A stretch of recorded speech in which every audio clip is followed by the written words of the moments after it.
자, 그럼 여기서 오늘 나온 정부 대응책 그리고 지금 상황 어떻게 보고 대처해야 하는지 자세히 짚어보겠습니다. 이재갑 한림대 강남성심병원 감염내과 교수 스튜디오에 모셨습니다. 자, 교수님 어서 오십시오. 네, 자, 안녕하세요. 먼저 이제 이번 정부 대응책에 가장 관심이 컸던 문제가 지금 확산세가 워낙에 가파르다 보니까 사회적 거리두기로 돌아가느냐 마느냐. 일단 지금은 안 하기로 했어요. 이거 네. 어떻게 보십니까? 예, 일단은 지금 상황이 이제 거리두기를 동원하기 상당히 좀 어려운 상황입니다. 네. 일단 뭐 경제적인 부분도 있고 이미 거리두기가 완전히 해제된 상황에서 다시 돌이키기는 상당히 어렵고 또한 네. 유행 규모나 이런 부분이 아직까지는 이제 고려할 수 있는 정도의 유행 규모는 아니거든요. 네. 근데 다만 지금 상황이 좀 불확실성들 있잖아요. 얼마나 피크가 될 건지 유행 규모 또 중증 환자의 발생은 어떨 건지가 명확하지 않기 때문에 적어도 최악의 상황들이 발생할 어떤 기준을 넘는다면 그때는 어쩔 수 없이 거리두기를 할 수 있겠다라는 그런 이제 국민들을 향한 대국민 메시지는 필요할 수 있다고 보고 있습니다. 아마 그래서 앞에 정부 발표에서 언급이 됐던 게 이제 자발적인 참여 요청이라는 표현을 했습니다. 그러니까 네. 이거는 이제 자체적으로 기준을 좀 마련을 하라라는 취지로 봐야 할지 아니면 그냥 각자 조심해라라고 봐야 할지. 그러니까 이런 기준은 교수님도 말씀하셨지만 좀 정해야 된다고 말씀하셨잖아요. 예, 뭐 두 가지 다 필요한데 일단 개인적으로 이제 모임의 횟수라든지 네. 뭐 이런 부분들은 줄여줬으면 좋겠다라는 이제 정부가 이제 의지를 얘기를 한 부분이고요. 두 네. 번째는 진짜 회사라든지 뭐 공공기관이라든지 뭐 회식이라든지 또한 많은 사람이 모이는 상황 또 여러 가지 회의라든지 이런 부분에 있어서 이제 그런 곳을 통해 전파가 가능하기 때문에 자체 내규를 통해서 어느 정도의 거리두기는 좀 지켜주면 좋겠다 이런 바람으로 보시는 게 맞을 것 같습니다. 네. 자, 그리고 간단하게 좀 하나 짚어볼 게 요양병원 같은 시설의 면회 제한을 검토한다라고 지금 얘기가 네. 나오고 있는 것 같은데, 네. 그러니까 이 시설 같은 경우는 이제 워낙에 감염에 취약한 분들이 많으니까 좀 면회장 같은 건 좀 강하게 해도 됐어야 되지 않을까요? 그러니까 일단 이제 저희가 오미크론이나 델타 때 면회 제한을 엄청 오래 했죠. 네. 1년 동안 보호자들을 거의 못 만나는 상황이 되다 보니까 그렇습니다. 이제 환자의 회복이라든지 또는 이제 환자의 이제 우울증이 좀 더 늘어난다든지 이런 문제가 실제로 발생을 하고 있습니다. 그래서 이제 일시적으로 유행이 괜찮을 때 면회를 일부 허용을 하고 있기는 한데요. 근데 다만 유행 상황에 맞춰서 이제 면회의 방법을 좀 바꿔야 될 필요가 있다라고 말씀을 드리고 싶은 게 일단 뭐 비대면 면회 같은 거라든지 아니면 칸막이나 이런 것들을 치고 만날 수 있는 면회라든지 이런 것들을 통해서 면회의 목적은 달성을 하지만 또 환자의 안전은 지킬 수 있는 여러 가지 대안들을 마련할 필요는 있다고 생각이 듭니다. 그러니까 여러 가지 심리적인 것도 많이 이제 복합적으로 이제 작용이 됐었다는 얘기네요. 네, 그래서 그렇습니다. 면회는 어느 정도 필요는 하다. 네.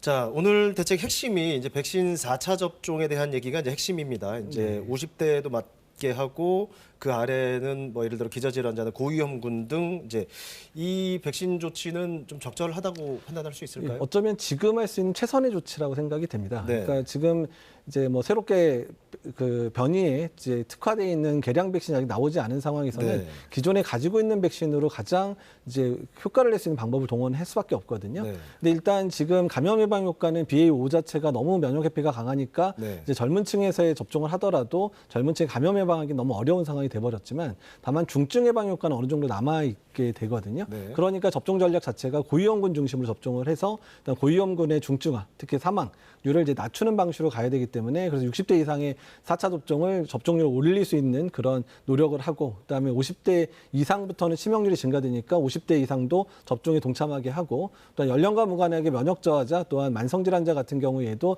입원율이라든지 중증화율이 꽤 높을 수 있기 때문에 그런 분들에 대해서는 접종을 확대해서 접종하겠다. 해서 어쩌면 지금 선택할 수 있는 최선의 방법이라고 생각은 듭니다. 네, 그러니까 일반인들이 저도 이제 의심이 드는 것 중에 하나가 워낙에 변이가 많다고 하니까 네. 지금 변이는 기존 백신이 효과가 있을까 이거에 대한 의심이란 말이죠. 네. 그러니까 이거에 효과가 어느 정도 있다는 설명이신 거죠. 그렇죠. 그러니까 감염 예방 효과는 많이 떨어집니다. 실제로. 감염 예방 자체는 떨어지는데 중증 예방 효과는 이제 변이 특이성이 좀 덜하거든요. 네. 그래서 이제 지금 백신 4차 접종을 하게 됐을 경우에 중증 위험이나 사망 위험은 훨씬 더 많이 감소한다라고 알려져 있고 최근에 요양병원이나 이제 요양 시설에 계신 분들에 대한 데이터가 나왔는데 네. 3차만 맞으신 분에 비해서 추가적으로 50% 이상 중증이나 사망 예방 효과가 존재하더라라는 보고도 나오고 있어서 네. 어떻든 이제 이런 분들은 4차 접종을 반드시 해야 된다. 고위험군 중심 접종이 필요하다라고 이제 말씀을 드리는 겁니다. 네.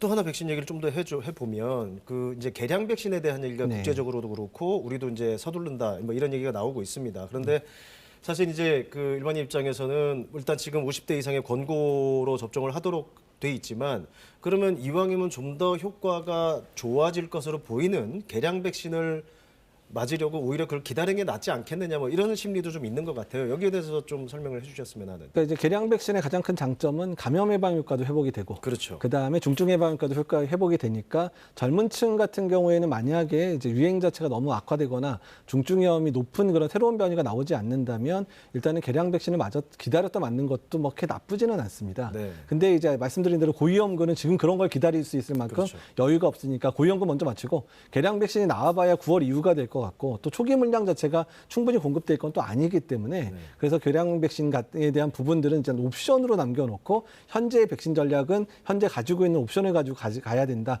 이렇게 설명을 드리는 거죠. 네. 자, 지금 정부가 내세우는 이제 방역 기조가 이제 과학 방역이라는 표현입니다. 사실 이 개념이 여전히 뭐 모호하긴 한데 네. 특히 오늘 발표에서도 여러 가지 데이터 이런 것들 강조하기도 했고요. 그러니까 지금 일단 정리할 수 있는 거는 일종의 사회적 피해가 불가피한 사회적 거리두기는 일단은 안 하고 네. 백신 치료 이렇게 좀 뭔가 이렇게 여기에다 집중한다 뭐 이렇게 정리를 할 수가 있는 것 같은데 네.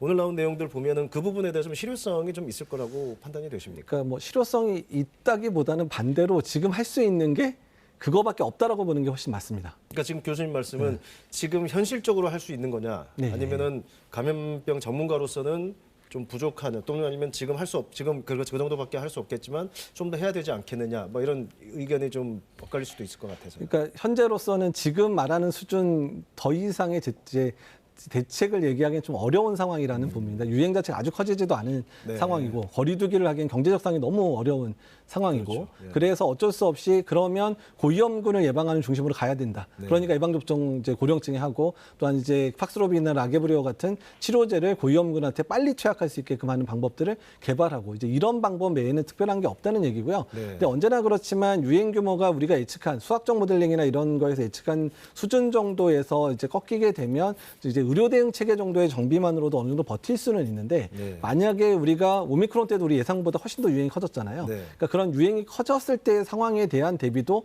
일단 반드시 가지고 있어야 된다는 얘기죠. 그러니까 네. 그 부분 이제 거리두기에 대한 기준이라든지, 또한 백신 접종을 촉진할 수 있을 만한 여러 인센티브를 동원할 수 있는 방법들, 또한 치료제를 제때 공급할 수 있는 여러 가지 방법들에 대한 부분들도 구체적인 안들을 또 이제 오늘 발표된 내용은 이제 거시적인 큰 거라면 구체적인 내용들은 이제 질병관리청과 보건복지부가 훨씬 더 세밀하게 준비할 필요가 있다는 말씀을 드리는 겁니다. 네, 아마 좀 같은 맥락에서 이야기가 연결이 될 것 같은데 오늘 정부에서도 아까 자문위원회였나요? 그 8월에 20만 명 확진 가능성도 이제 공식적으로 나왔단 말입니다. 네, 그러니까 이 부분에서 좀 동의를 하십니까?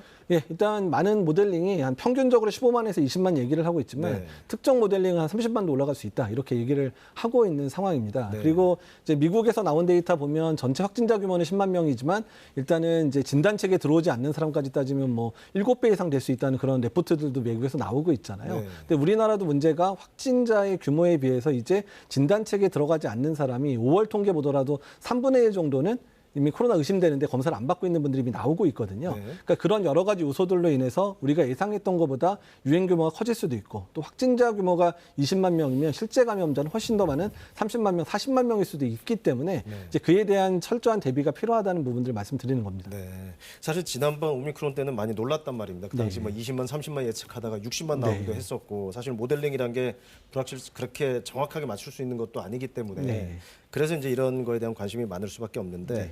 자, 지금 앞서 의료 대응 체계에 대해서도 말씀을 하셨단 말입니다. 이미 저희 심리적으로도 사실 많이 긴장이 풀린 것도 사실이고 네, 그렇습니다. 이것은 심리에 대한 얘기고 시스템적으로 봐도 병상이라든지 뭐 전담 병원이라든지 이미 여기서도 상당히 많이 완화됐다고 표현할까요? 그러니까 병상 확보나 이런 부분에 대해서는 지금은 좀 문제가 없을 거라고 보시는지 좀 설명을 해주셔야 될 것 같아요. 그 부분이 사실 제일 걱정인 부분인데요. 네. 그러니까 오히려 대면 진료나 이런 부분, 외래에서의 진단받고 이제 외래에서의 치료는 어느 정도 많이 확장이 돼서 만 개 넘는 의원이나 병원이 생기기 때문에 그 부분에 있어서는 큰 문제 없을 것 같은데, 오히려 병상이나 이런 부분이 비용이 많이 들다 보니까 정부가 5월 말 6월 초, 그러니까 5월 말부터 6월 말까지 거의 전국에 있는 모든 민간에 있는 병동을 거의 다 취소시켰습니다. 네. 그래서 현재 3분의 1 규모 자체로 이제 병상이 많이 줄어 있거든요. 있거든요. 그래서 현재 예상치보다 확진자 규모가 늘어나게 되거나 중증 환자가 늘어나게 되면 우리가 오미크론 때나 델타 때 겪었던 병실 부족 상황이 오히려 조기에 올 수도 있거든요. 병실이 너무 많이 줄어 있는 상황이라서. 그래서 일단은 병실 부분에 있어서는 어떻든 병원들이 계속해서 코로나 환자를 자연스럽게 볼 수 있는 그런 구조, 그러니까 일상적인 의료 체계 안에서 코로나 환자를 볼 수 있는 그런 체계를 빨리 만드는 것이 이런 병상 운영의 유연성을 가질 수 있는 부분이라 생각을 하고 있습니다. 네, 마지막으로 간단하게 하나 좀 네. 여쭤볼게요. 자, 이게 그 오미크론 증상은 많이 겪어보는 사람도 많이 있고 네. BA.5 증상도 좀 비슷하다고 봐야 될까? 그러니까 저희가 일상에서 내가 지금 의심 증상이 나오고 있나 판단하려면은 예전과 비슷하다고 보면 될까요? 예, 일단은 뭐 증상이나 이런 부분에 있어서는 큰 차이가 없다라고 얘기가 나오고 있고요. 네. 다만 일부 국가에서는 입원율이 조금 증가되는 것 같다는 얘기가 나오고는 있습니다. 네. 그래서 일단 국내에서 환자 발생 상황을 봐야지 실제로 이제 증상이라는 부분 또 중증화에 대한 부분들도 어느 정도 정리가 될 것 같습니다. 네. 자, 물론 지금도 많이 바쁘시지만 상황 봐서 또 모셔야 될 것 같습니다. 이재갑 한림대 강남성심병원 감염내과 교수였습니다. 고맙습니다. 네, 감사합니다.